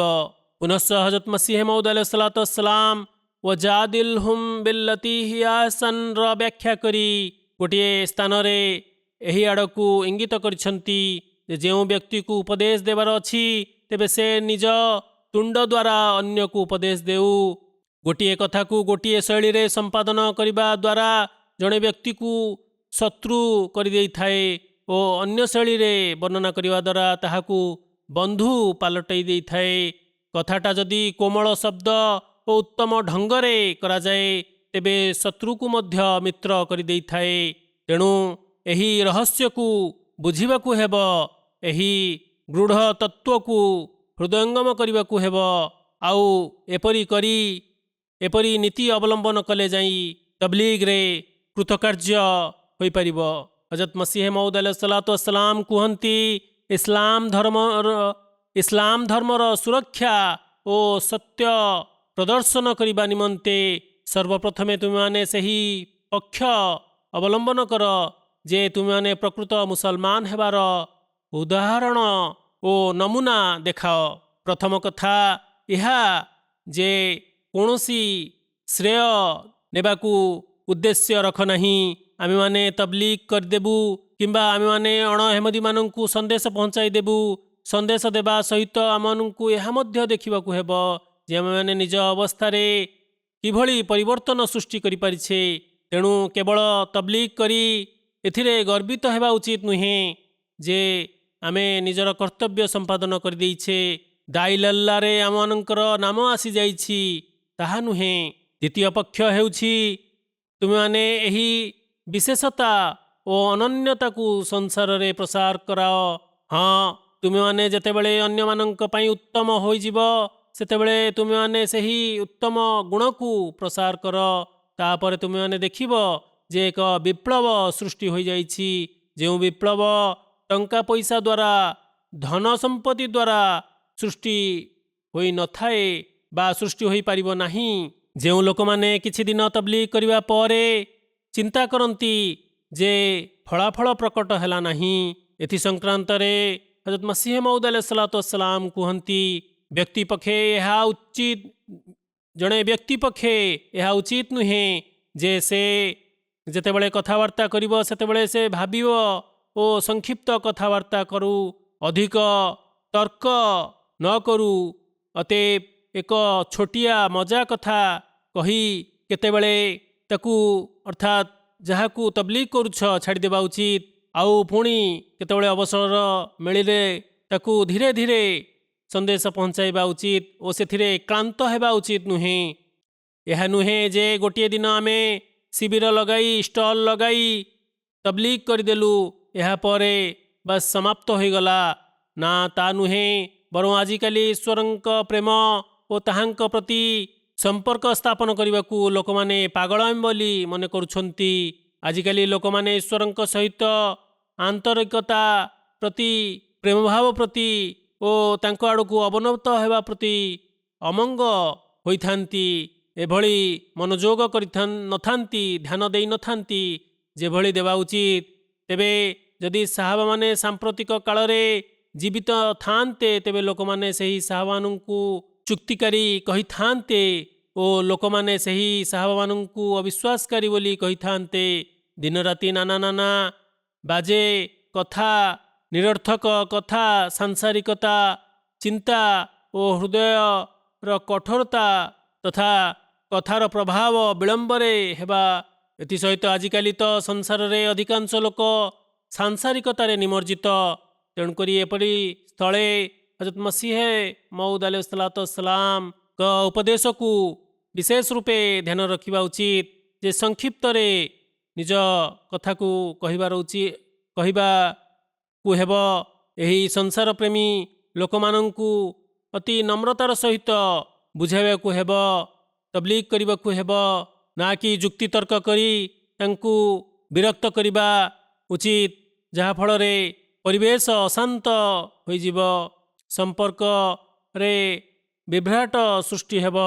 ସାମ୍ପ୍ରତିକ ଯୁଗରେ ଯେଉଁ ଯୁଗାବତାର ଆସିବାର ଥିଲା ସେହି ଯୁଗାବତାର ଆସିଯାଇଛନ୍ତି। ତେଣୁ ଏଥି ନିମନ୍ତେ ଆମମାନଙ୍କୁ ଉଦ୍ୟମ କରିବା ଉଚିତ।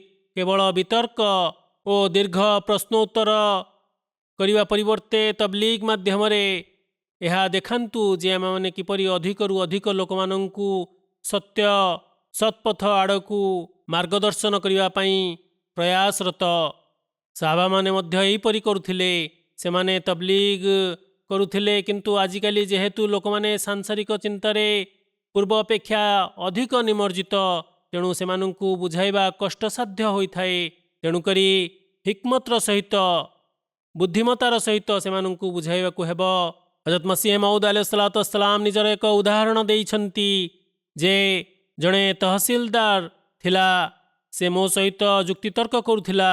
ମୁଁ ସେହି ତହସିଲଦାରକୁ ଯେତେବେଳେ ଉପଦେଶ ଦେଉଥିଲି ସେତେବେଳେ ସେ ମୋତେ ଉପହାସ କରୁଥିଲା, କିନ୍ତୁ ମୁଁ ସେହି ତହସିଲଦାରକୁ କେବେ ବି ଛାଡ଼ିଲି ନାହିଁ। ମୁଁ ତାକୁ କହିଲି, ମୁଁ ତୁମକୁ ଛାଡ଼ିବି ନାହିଁ, ମୁଁ ତୁମକୁ ଉପଦେଶ କରୁଥିବି। ତେବେ ସେ ଯାହା ହେଉ, ପରିଶେଷରେ ଏପରି ଏକ ସମୟ ଆସିଲା ଯେତେବେଳେ ସେହି ତହସିଲଦାର ଜଣକ ଭୋ ଭୋ ହୋଇ ମୋ ସମ୍ମୁଖରେ କାନ୍ଦିବାକୁ ଲାଗିଲା, ମୋତେ କ୍ଷମା ମାଗିବାକୁ ଲାଗିଲା। ହୁଜୁର ଆଲୈହିସ୍ସଲାମ କୁହନ୍ତି, ସେହି ତହସିଲଦାର କେଉଁଠି ମୋତେ ଥଟ୍ଟା ପରିହାସ କରୁଥିଲା ଓ ଏବେ କେଉଁଠି ତାର ମୋ ସାମ୍ନାରେ ରୋଦନ କରିବାର ଅବସ୍ଥା ରହିଛି। ବେଳେବେଳେ ପୁଣ୍ୟ ସ୍ୱଭାବର ବ୍ୟକ୍ତି ଏପରି ଦୃଶ୍ୟମାନ ହୋଇଥାଏ ଯେପରିକି ସେ ମୂର୍ଖ ବ୍ୟକ୍ତି ଓ ସେ ହତଭାଗ୍ୟ ବ୍ୟକ୍ତି ମନେ ହୋଇଥାଏ, କିନ୍ତୁ ବାସ୍ତବରେ ସେହି ମୂର୍ଖ ଓ ହତଭାଗା ବ୍ୟକ୍ତି ସତ୍ ସ୍ୱଭାବର ହୋଇଥାଏ। ଆଉ ସତ୍ ଜ୍ଞାନ ଦ୍ୱାରା ତାହା ଉପରେ ପ୍ରଭାବ ପଡ଼ିଥାଏ, ଆଉ ଦିନେ ନା ଦିନେ ତାହା ଫଳପ୍ରଦ ହୋଇଥାଏ, ସେ ପରିବର୍ତ୍ତନ ହୋଇଥାଏ। ତେଣୁ ଆମକୁ ଯଥୋଚିତ ଶୈଳୀ ଅବଲମ୍ବନ କରିବାକୁ ହେବ, ସେଥିରେ ହିଁ ସୁଫଳ ମିଳିବ। ହଜରତ ମସିହ ମଉଦ ଆଲୈହିସ୍ସଲାମ ଆହୁରି କୁହନ୍ତି, ଯେପରି ଔଷଧ ମଧ୍ୟରେ କୌଣସି ଔଷଧ ଅନ୍ୟ ବ୍ୟକ୍ତି ନିମନ୍ତେ ଲାଭଦାୟକ ହୋଇଥାଏ, ତ ଆଉ ଏକ ଔଷଧ ଅନ୍ୟ ବ୍ୟକ୍ତି ପାଇଁ ଲାଭଦାୟକ ହୋଇଥାଏ। ଠିକ୍ ସେହିପରି ଗୋଟିଏ କଥାକୁ ବିଶେଷ ଢଙ୍ଗରେ ବିଶେଷ କରି ଜଣେ ବ୍ୟକ୍ତି ନିମନ୍ତେ ଉପାଦେୟ ହୋଇଥାଏ। ଏହା ନୁହେଁ ଯେ ସମସ୍ତଙ୍କ ସହିତ ସମାନ ପ୍ରକାରର କଥାବାର୍ତ୍ତା କରାଯିବ ଓ ତାହା ଦ୍ୱାରା ସେମାନଙ୍କୁ ପରିବର୍ତ୍ତନ କରିଦିଆଯିବ। ତେଣୁ ବର୍ଣ୍ଣନାକାରୀ ପକ୍ଷେ ଏହା ଉଚିତ ଯେ ସେ କୌଣସି ବ୍ୟକ୍ତି ଯଦି ତାକୁ ଖରାପ ବୋଲି କହେ, ତେବେ ସେହି ବ୍ୟକ୍ତିର କଥାରେ ସେ ନିଜକୁ ସେହିପରି ମନେ ନ କରୁ, ବରଂ ସେ ନିଜର କର୍ମ କରିଚାଲୁ ଓ କ୍ଳାନ୍ତ ନ ହେଉ। ଆମେମାନେ ପ୍ରତ୍ୟେକ ଶ୍ରେଣୀ ଓ ପ୍ରତ୍ୟେକ ଗୋଷ୍ଠୀକୁ ଉପଦେଶ ଦେବା ଉଚିତ। ଧନିକ ଲୋକମାନଙ୍କୁ ଓ ଗରିବ ଲୋକମାନଙ୍କୁ ଉଭୟ ଶ୍ରେଣୀକୁ ଉପଦେଶ ଦେବା ଉଚିତ।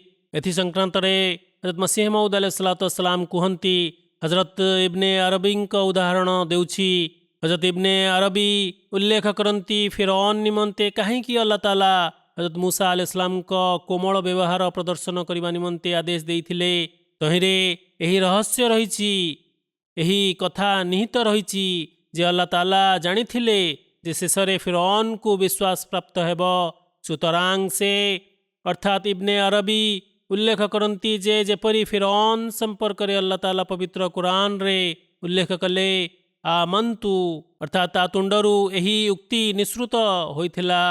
ଶେଷରେ ଫିରୌନ ଯେତେବେଳେ ମୃତ୍ୟୁବରଣ କରିବାକୁ ଲାଗିଲା, ତାହା ମୁଖରୁ ଏପରି ଶବ୍ଦ ନିଃସୃତ ହୋଇଥିଲା।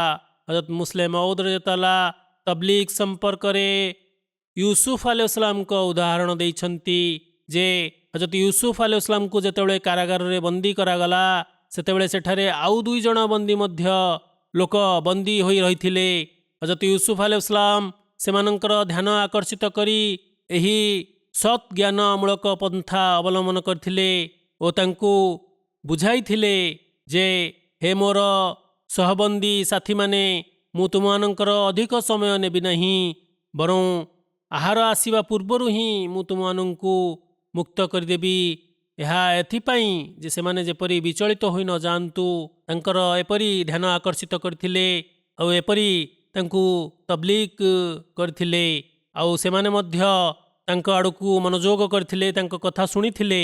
ଆଉ ସେହି କଏଦୀମାନେ ୟୁସୁଫ ଆଲୈହିସ୍ସଲାମଙ୍କୁ ନିଜ ସ୍ୱପ୍ନ ସମ୍ପର୍କରେ ପଚାରିଲେ ଆଉ ବୁଝିନେଲେ ଯେ ସେମାନଙ୍କର ଆବଶ୍ୟକତା ପୂରଣ ହେବା ପୂର୍ବରୁ କହିଲେ ଯେ ସେମାନଙ୍କର ଆବଶ୍ୟକତା ପୂରଣ ହେବା ପୂର୍ବରୁ ମୁଁ ଯଦି ମୁଁ ସେମାନଙ୍କୁ ତବଲିଗ କରିବି ତେବେ ଏମାନେ ମୋ କଥା ଶୁଣିବାକୁ ବାଧ୍ୟ ହେବେ। ହଜରତ ମୁସଲିମ ମଉଦ ରଜାତାଲା ହୁଜୁର ସല്ലଲ୍ଲାହୁ ଆଲାଇହି ୱସଲ୍ଲମଙ୍କ ଉଦାହରଣ ଉପସ୍ଥାପନ କରିଛନ୍ତି। ଅର୍ଥାତ୍ ପ୍ରାରମ୍ଭିକ କାଳରେ ଯେତେବେଳେ ହୁଜୁର ସല്ലଲ୍ଲାହୁ ଆଲାଇହି ୱସଲ୍ଲମ ଦାବି କଲେ, ସେତେବେଳେ ମକ୍କାବାସୀଙ୍କୁ ଏକତ୍ରିତ କଲେ, ଯଦିଚ ସେମାନେ ହୁଜୁର ସല്ലଲ୍ଲାହୁ ଆଲାଇହି ୱସଲ୍ଲମଙ୍କ କଥା ଶୁଣିବା ପାଇଁ ପ୍ରସ୍ତୁତ ନଥିଲେ, କିନ୍ତୁ ପରିଶେଷରେ ହୁଜୁର ସല്ലଲ୍ଲାହୁ ଆଲାଇହି ୱସଲ୍ଲମ ଭୋଜି ଭାତର ଆୟୋଜନ କଲେ। କିନ୍ତୁ ଖାଇବା ପରେ ସେମାନେ ଉଠି ଚାଲିଗଲେ ଓ ହୁଜୁର ସല്ലଲ୍ଲାହୁ ଆଲାଇହି ୱସଲ୍ଲମଙ୍କ କଥା ଶୁଣିଲେ ନାହିଁ। ଫଳତଃ ହୁଜୁର ଏହି କୌଶଳ ଅବଲମ୍ବନ କଲେ ଯେ ପ୍ରଥମେ ଅର୍ଥାତ୍ ଭୋଜିକୁ ନିମନ୍ତ୍ରଣ କରି ପ୍ରଥମେ ନିଜ ଉଦ୍ଦେଶ୍ୟ ରଖିଥିଲେ, ନିଜ ମନ୍ତବ୍ୟ ରଖିଥିଲେ, ତବଲିଗ କରିଥିଲେ, ବାର୍ତ୍ତା ପହଞ୍ଚାଇଥିଲେ, ତାପରେ ଭୋଜନର ଆହାର ଗ୍ରହଣ କରିବାର ବ୍ୟବସ୍ଥା କରିଥିଲେ, ଭୋଜନ କରାଇଥିଲେ। ପୁନଶ୍ଚ ୟୁରୋପ ଯେତେବେଳେ ଇସଲାମ ଧର୍ମ ସ୍ୱୀକାର କରିବା ସମ୍ପର୍କରେ ଧାରଣା ମନରେ ଆସିପାରୁନଥିଲା, ସେତେବେଳେ ହଜରତ ମସିହ ମଉଦ ଆଲୈହିସ୍ସଲାତୁ ୱସ୍ସଲାମ ଇଂରାଜୀ ଭାଷାରେ ନିଜ ପ୍ରବନ୍ଧର ଅନୁବାଦ କରାଇ ୟୁରୋପମାନଙ୍କ ମଧ୍ୟରେ ବାଣ୍ଟିଥିଲେ। ଯେପରି ନମାଜ, ରୋଜା, ହଜ୍, ଜାକାତ ଇତ୍ୟାଦି ଇସଲାମ ଧର୍ମରେ ଅପରିହାର୍ଯ୍ୟ, ସେହି ଆଦେଶବଳୀ ଉପରେ କାର୍ଯ୍ୟାନୁସରଣ କରିବା ଅତ୍ୟନ୍ତ ଆବଶ୍ୟକ, ଠିକ୍ ସେହିପରି ଜିହାଦ ମଧ୍ୟ ଏପରି କର୍ମ ମଧ୍ୟରୁ ଅନ୍ୟତମ, ଯାହା ଉପରେ ପ୍ରତ୍ୟେକ ଯୁଗରେ କାର୍ଯ୍ୟାନୁସରଣ କରିବା ଜରୁରୀ। ଅତଏବ ସାମ୍ପ୍ରତିକ ଯୁଗରେ ଜିହାଦ କରିବାର ଅର୍ଥ କ'ଣ? ଆମ ଜମାତ ଉପରେ ଅଣ ଅହମଦୀମାନେ ଯେଉଁ ଦୋଷାରୋପ କରନ୍ତି ଯେ ଆମେମାନେ ଜିହାଦ କରୁନାହୁଁ, ଏହା ଭୁଲ। ଆମେମାନେ ଜିହାଦ କରୁଛୁ, କିନ୍ତୁ ଶୈଳୀ ପୃଥକ। ଜିହାଦ ଉପରେ ଅନେକ ସମୟରେ ଯୁକ୍ତିତର୍କ ହୋଇଥାଏ। ଅଣ ଅହମଦୀ ମୁସଲମାନମାନେ ଆମମାନଙ୍କ ଉପରେ ଏହି ଆପତ୍ତି ବାଢ଼ିଥାନ୍ତି ଓ ଜେହାଦର ଭୁଲ ବ୍ୟାଖ୍ୟା କରିଥାନ୍ତି, କିନ୍ତୁ ଆମେ ତବଲିଗକୁ ହିଁ ଜେହାଦ କହିଥାଉ। ଜେହାଦର ପ୍ରକୃତ ଅର୍ଥ ତବଲିଗକୁ ଆମେ ନେଇଥାଉ। ଇସଲାମର ସନ୍ଦେଶ ସମଗ୍ର ଜଗତବାସୀଙ୍କ ନିକଟରେ ପହଞ୍ଚାଇବାକୁ ଜିହାଦ ବୋଲି ମନେ କରିଥାଉ, ଆଉ ପ୍ରକୃତ ଜିହାଦ ବୋଲି ମନେ କରିଥାଉ। Africa, Europe, south America, Australia, ଅଲଜାଜାଇର ଇତ୍ୟାଦି ଉପଦ୍ୱୀପ ମାନଙ୍କରେ ମଧ୍ୟ ଆମର ମିଶନ ହାଉସ୍ ରହିଛି, ଆଉ ସେ ସମସ୍ତ ସ୍ଥାନରେ ଏହି ଜିହାଦ ଅବ୍ୟାହତ ରହିଛି। ହଜରତ ମସିହ ମଉଦ ଆଲୈହିସ୍ସଲାତୁ ୱସ୍ସଲାମ କହିଲେ, ଯେପରିକି କହିଛନ୍ତି, ବର୍ତ୍ତମାନ ତୁମମାନଙ୍କର ଜିହାଦ କଲମର ଜିହାଦ। ଏହି ଜିହାଦ କଲମ ମୁନ ଦ୍ୱାରା କରାଯିବ।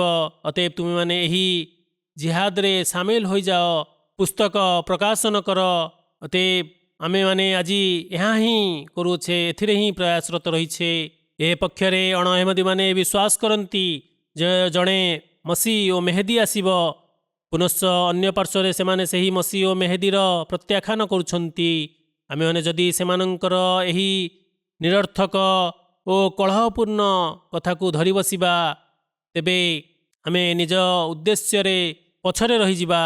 ସେମାନଙ୍କୁ ଏହା କହିବା ଉଚିତ ଯେ ଆମମାନଙ୍କର ଅଭିପ୍ରାୟ ଇସଲାମ ଧର୍ମକୁ ସମଗ୍ର ସଂସାରରେ ଜୟଯୁକ୍ତ କରିବା, ହଜରତ ମହମ୍ମଦ ମୁସ୍ତଫା ସଲ୍ଲଲ୍ଲାହୁ ଆଲୈହି ୱସଲ୍ଲମଙ୍କୁ ସମଗ୍ର ସଂସାରରେ ତାଙ୍କର ଶ୍ରେଷ୍ଠତ୍ୱ ପ୍ରତିପାଦନ କରିବା, ଇସଲାମର ଧ୍ୱଜାକୁ ସମଗ୍ର ବିଶ୍ୱରେ ଲହରାଇବା। ଆଜି ଏହା ଆମମାନଙ୍କର କର୍ତ୍ତବ୍ୟ। ତେଣୁକରି ଏହି ଜିହାଦରେ ଆମମାନଙ୍କୁ ଭରପୁର ଅର୍ଥାତ୍ ପୂର୍ଣ୍ଣ ଶକ୍ତି ସାମର୍ଥ୍ୟ ବିନିଯୋଗ କରି ଯୋଗ ଦେବାର ଆବଶ୍ୟକତା ରହିଛି। ଅତଏବ ଏ ହେଉଛି ସେହି ଜିହାଦ ଯେଉଁ ଜିହାଦ ପ୍ରତ୍ୟେକ ଅହମଦୀକୁ କରିବା ଉଚିତ। ସତ୍ ଜ୍ଞାନର ସହିତ ତବଲିଗ କରିବା, ଆଲ୍ଲାହ ତାଆଲାଙ୍କ ସହିତ ସମ୍ପର୍କ ସ୍ଥାପନ କରିବା।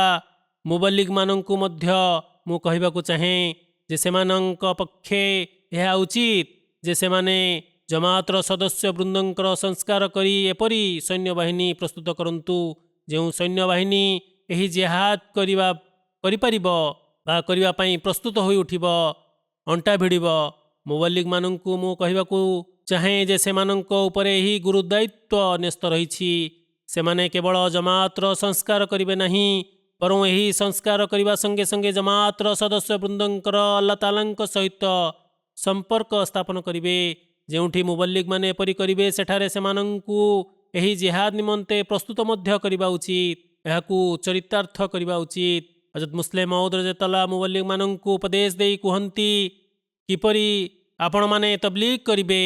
ଜଣେ ମୁବଲ୍ଲିଗକୁ କିପରି ହେବା ଉଚିତ, କେବଳ ଥରେ କହିଦେଲେ ବା ଦୁଇଥର କହିଦେଲେ, ସନ୍ଦେଶ ପହଞ୍ଚାଇ ଦେଲେ, ଉପଦେଶ ଦେଇଦେଲେ କର୍ତ୍ତବ୍ୟ ସମ୍ପାଦନ ହୋଇଯାଇ ନଥାଏ। ବରଂ ଯେତେବେଳେ ସୁଯୋଗ ମିଳିବ ସେତେବେଳେ ନିଜ କାର୍ଯ୍ୟରେ ନିୟୋଜିତ ହୋଇଯିବାର ଆବଶ୍ୟକତା ରହିଛି। ପ୍ରଥମତଃ ଜଣେ ମୁବଲ୍ଲିଗକୁ ନିଜେ ନିଜର ଆତ୍ମଶୁଦ୍ଧି କରିବା ଉଚିତ, ନିଜର ସଂସ୍କାର କରିବା ଉଚିତ। ଜଣେ ମୁବଲ୍ଲିଗକୁ ତହଜୁଦ ନମାଜ ପାଠ କରିବାର ଆବଶ୍ୟକତା ରହିଛି, ତହଜୁଦର ଅଭ୍ୟସ୍ତ ହେବାର ଆବଶ୍ୟକତା ରହିଛି। ତାପରେ ଜମାତର ସଦସ୍ୟ ବୃନ୍ଦଙ୍କୁ ମଧ୍ୟ ଏଥିପ୍ରତି ଅନୁପ୍ରାଣିତ କରିବାର ଆବଶ୍ୟକତା ରହିଛି। ମୁବଲ୍ଲିଗ ପ୍ରଥମେ ସ୍ୱୟଂ ପବିତ୍ର କୁରାନ କରୀମକୁ ଗଭୀର ଅନୁଧ୍ୟାନ ସହିତ ଅଧ୍ୟୟନ କରିବାର ଆବଶ୍ୟକତା ରହିଛି। ତାପରେ ଜମାତର ସଦସ୍ୟ ବୃନ୍ଦଙ୍କୁ ଏଥିପ୍ରତି ଆକର୍ଷିତ କରିବା ଓ ଅନୁପ୍ରାଣିତ କରିବାର ଆବଶ୍ୟକତା ରହିଛି। ଯଦି ଦାଇଆନେ ଇଲାଲ୍ଲାହ ପ୍ରସ୍ତୁତ କରିବାର ଅଛି, ତେବେ ମନୁଷ୍ୟର ଈଶ୍ୱରଙ୍କ ସହିତ ଜଡ଼ିତ ହେବା, ତାଙ୍କ ସହିତ ଦୃଢ଼ ସମ୍ପର୍କ ସ୍ଥାପନ କରିବା ଅନିବାର୍ଯ୍ୟ। ହଜରତ ମୁସଲିମ ମଉଦ ରଜିୟଲ୍ଲାହୁ କହିଛନ୍ତି, ବ୍ୟକ୍ତିଗତ ଲାଇବ୍ରେରୀ ମଧ୍ୟ ଅତ୍ୟନ୍ତ ଜରୁରୀ, କାରଣ ଏହାଦ୍ୱାରା ଆଗକୁ ବଢ଼ିବାର ମାର୍ଗ ଉନ୍ମୁକ୍ତ ହୋଇଥାଏ। ସେହିପରି ଆଜିକାଲି ପୁସ୍ତକମାନଙ୍କରେ ପ୍ରଚଳନ ତ କମ୍ ରହିଛି, କିନ୍ତୁ ଅଲ୍ ଇସ୍ଲାମ ୱେବସାଇଟ୍ରେ ସମସ୍ତ ପୁସ୍ତକ ଉପଲବ୍ଧ ରହିଛି। ଜମାତର ଅନେକ ପ୍ରବନ୍ଧ ସେଠାରେ ମିଳିଯାଇଥାଏ। ସେହିସବୁ ପୁସ୍ତକକୁ ପାଠ କରିବା, ଅଧ୍ୟୟନ କରିବା, ସେଥିରୁ ଉପକୃତ ହେବାର ଆବଶ୍ୟକତା ରହିଛି। ନିଜର କର୍ତ୍ତବ୍ୟ କରି ସେଥିରେ ପ୍ରସନ୍ନିତ ହେବା ଉଚିତ ନୁହେଁ। ଆଲ୍ଲାହ ତାଆଲାଙ୍କୁ ପ୍ରତ୍ୟେକ ଜିନିଷର ମାଧ୍ୟମ ବୋଲି ମନେ କରିବା ଉଚିତ, କାରଣ ଆଲ୍ଲାହ ତାଆଲାଙ୍କ ମାଧ୍ୟମରେ ହିଁ ସମସ୍ତ କାର୍ଯ୍ୟ ସମ୍ପନ୍ନ ହୋଇଥାଏ। ତେଣୁ ତାଙ୍କ ସହିତ ଜଡ଼ିତ ହେବା, ଆଲ୍ଲାହଙ୍କ ସହିତ ସମ୍ପର୍କକୁ ସୁଦୃଢ଼ କରିବା, ତାଙ୍କ ସହିତ ନିବିଡ଼ ସମ୍ପର୍କ ସ୍ଥାପନ କରିବା ଓ ତାଙ୍କୁ ପ୍ରାର୍ଥନା କରିବା, ମାଗିବାର ଆବଶ୍ୟକତା ରହିଛି। ପୁନଶ୍ଚ ପାପକୁ ସାହସିକତାର ସହିତ ଖଣ୍ଡନ କରିବାର ମନୋବଳ ହେବା ଉଚିତ। ଏହା ମଧ୍ୟ ଏକ ବୃହତ ଓ ବିଶେଷତା, ଯାହାକି ଜଣେ ମୁବଲ୍ଲିଗ ମଧ୍ୟରେ ବିଦ୍ୟମାନ ରହିବା ଉଚିତ। ନିୟମିତ ନିୟମାନୁବର୍ତ୍ତିମୂଳକ ସ୍ୱଭାବର ଅଭ୍ୟାସ ନିଜ ମଧ୍ୟରେ ଉତ୍ପନ୍ନ କରିବା ଉଚିତ। ଏପରି ନୁହେଁ ଯେ 4 ଦିନ ପୁଣ୍ୟକର୍ମ କରିଦେଲ, ତବଲିଗ କରିଦେଲ, ତାପରେ ବାସ୍ ସବୁକିଛି ଭୁଲିଗଲ। ନା, ଏପରି ନୁହେଁ। ବରଂ ଯେପରି ଯେଉଁଠି ସେମାନେ ସ୍ୱୟଂ ନିୟମାନୁବର୍ତ୍ତୀ ହେବେ, କ୍ରମାନ୍ୱୟରେ କ୍ରମାଗତ ଭାବରେ ତବଲିଗ କରିଚାଲିବେ, ନିଜର କର୍ତ୍ତବ୍ୟ ସମ୍ପାଦନ କରିଚାଲିବେ, ଆଉ ମୁବଲ୍ଲିଗମାନେ ସ୍ୱୟଂ କୌଣସି ଉପଦେଶ କିମ୍ବା ପବିତ୍ର କୁରାନ କରୀମର ଆଦେଶବଳୀ ଉପରେ କାର୍ଯ୍ୟାନୁସରଣ କରୁଥିବେ, ତେବେ ଜମାତ ମଧ୍ୟରେ ନିଃସନ୍ଦେହ ରୂପେ ଏହି ଆତ୍ମା ସୃଷ୍ଟି ହୋଇଚାଲିବ ଯେ ଏପରି ଦାଇଆନେ ଇଲାଲ୍ଲାହ ପ୍ରସ୍ତୁତ ହେବେ, ଯେଉଁମାନେ ଲୋକମାନଙ୍କର ସଠିକ୍ ଉତ୍ତର ଦେଇପାରିବେ, ଆଉ ସେମାନଙ୍କ ଅବସ୍ଥା ଲଜ୍ଜାଜନକ ହେବ ନାହିଁ।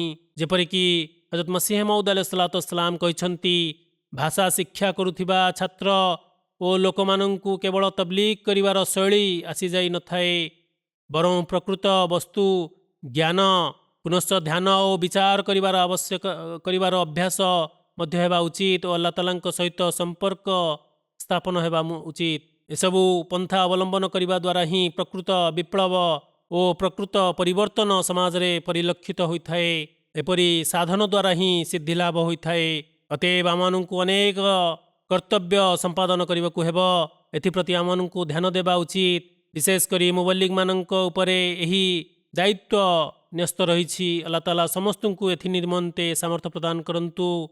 ଦାଇଆନେ ଇଲାଲ୍ଲାହଙ୍କୁ ମଧ୍ୟ ଆଲ୍ଲାହ ତାଆଲା ସାମର୍ଥ୍ୟ ପ୍ରଦାନ କରନ୍ତୁ, କାରଣ ସେମାନେ ସଠିକ୍ ଜ୍ଞାନ ପ୍ରାପ୍ତ କରନ୍ତୁ, ଆଲ୍ଲାହ ତାଆଲାଙ୍କ ସହିତ ସମ୍ପର୍କ ସ୍ଥାପନ କରନ୍ତୁ। ପୁନଶ୍ଚ ଆମେମାନେ ଇସ୍ଲାମ ଧର୍ମ ଓ ଅହମଦିୟତର ସନ୍ଦେଶକୁ ସଂସାରର କୋଣ ଅନୁକୋଣରେ ପହଞ୍ଚାଇବା ପାଇଁ ଆଲ୍ଲାହ ତାଆଲା ଆମକୁ ସକ୍ଷମ କରନ୍ତୁ।